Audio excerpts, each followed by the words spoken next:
Hello, everyone. Welcome to another episode. In this episode, I'm going to go through what you should be doing or how do you prepare yourself for a layoff, or you might think that you are getting fired. My name is Sunil Kalbandi. I'm very passionate about teaching people about finance, self-help, productivity, other things which I feel I've learned over a period of time. So how do you prepare yourself for a recession or a loss of job? So if you are watching the video, feeling that you might lose a job or something's gonna happen, chances are you're already doing much better than most of the people. I think most of the people are reactive, while the approach should be proactive than reactive. So proactive people plan ahead, and reactive people just react. Yes. So being proactive is I'm going to talk about six things, or maybe five to six things what you can do. Half of it is going to be preventive measurements, and another two or three might be positive things which you can do as instead of trying to look at it as a negative thing. Probably you can think about it as an opportunity to try something else. So first thing is you got to accept reality. Yes. So if you're about to get fired, or there's something in the air, you've heard the department, the sector you are in right now with a lot of AI and other things. So there's a lot of people, especially in copywriting, banking, or any of the other places where there's a repetitive job. I hope people are being proactive and then doing something to avoid the fate. So you want to be realistic about it, accept that it's going to happen, so you know that the change is going to be coming soon.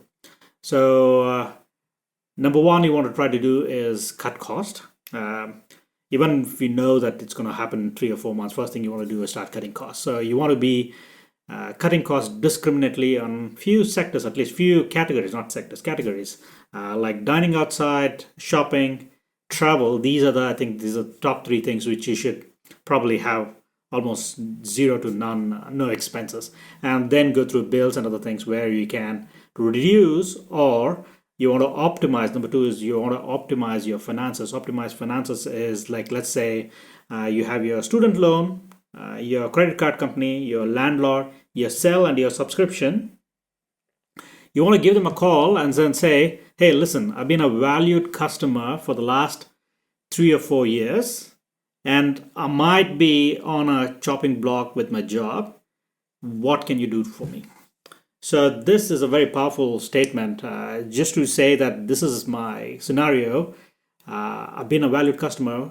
If there is a discount, and chances are, I would say 8 out of 10 times, people are willing to give you a discount. So if as a landlord myself, I know I'd rather give a discount than find somebody else, because it's a lot of hassle for me to not only find somebody, I need to get the property cleaned, put it in the market, wait for somebody, background check. It's expensive.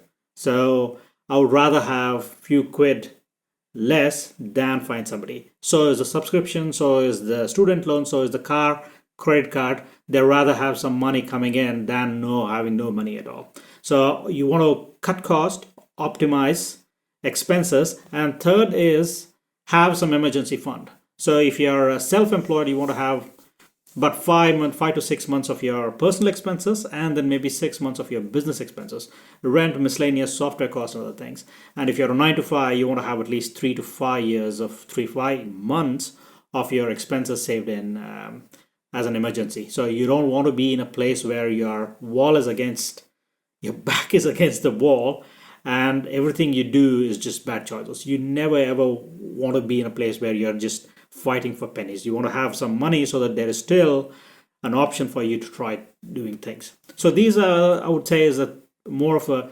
preventative thing. So remember, number one rule is to live to fight again. And if you're on an airplane, this is like an analogy. If you're just fastening your seatbelt, you want to fasten your seatbelts by doing these three things. And the number 4 and number 5 and number 6 is, number 4 is update your CV. If you're on a 9 to 5, update your CV. And recently, this was in June, I was made redundant with one of the tech companies in Cambridge. The thing is, I knew it was going to happening for a while. So 3 months of the probation period, people were looking for jobs in the office. So companies during probations, they can't stop. They need to help you look for a job. That's a good case scenario. Bad case scenario, you come home, you're looking for an updated skill, and then you're trying to look for a job. And you're always thinking about doing something online on the side hustle. Think about coronavirus. Nobody knew what could happen. Most of the places were shut down. So people who made thrive were somebody who did a lot of online jobs and other things. So help yourself not to get into the narrative about I'm not good enough, I don't have any idea, I don't have any time, I have kids, everybody's kids. These are the narratives we say. So if you don't have an idea, Google, Amazon, ChatGPT, AI, and other things. There is multiple ideas. And if there's something you like, spend time to learning those skills rather than not doing anything at all. So even if you don't want to start a business, at least get the skills and then see what needs to be done. So that's number 4, update your CV or look for earning more money. Remember, you can move, you're not a tree. So this is a good opportunity. You can, because this is something that is stuck in my mind. So you're not as helpless as you are. So by moving to a place where it's cheaper, could save a lot of money. If you're in London, New York, big cities to smaller cities can save money while giving you a new perspective. And then be realistic about what really, really, really matters for you, and then spend on money on only on those things, and then cut on everything else. Put on hold if there's a wedding or a big travel, either put on hold or postpone it. Money right now is better than money later. So you want to have money right now, that's a better option. Even though that might you might have to go through the cancellation fees and then maybe re-entry fees or restart application fees, you're better off having the money right now. So that's one of the actions to be proactive about it. And if you have a portfolio or stocks and shares or some commodities, this is the time you shouldn't be selling anything. So especially during a downturn or a recession, other things, especially this is during recession, you want to be selling. But if you're a registered job, you want to make sure your portfolio is adjusted so that it can last for, if you're heavy focused on one sector, you want to take some money out and then put it in different sectors so that it's all weatherproof. Because you don't know whether you're going to get a job in 3 months or 6 months, or it might take a year. So you want to adjust your portfolio to make sure things are doing well.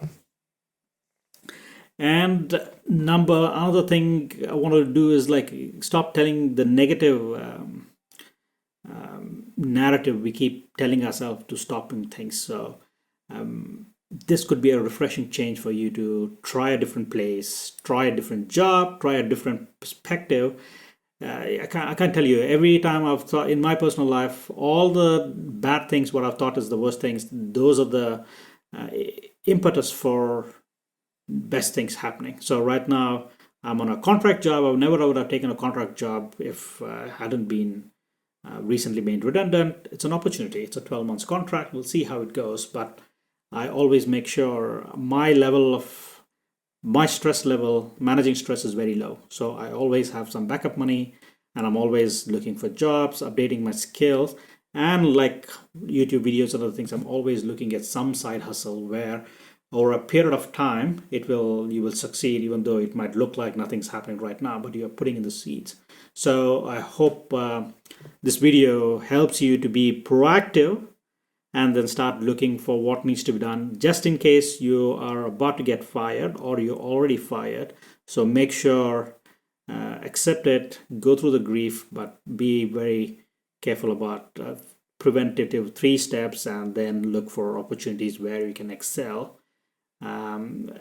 It's tough, it sucks, but having a positive mindset it's important. I can't emphasize more. And especially not having cash, that really, really sucks. So have some cash, think positive, and then cut on waste. I hope this video was useful. Hit a subscribe, click the subscription and like button, please. That will help me spread this word for a bigger audience. Till next time, thank you and bye.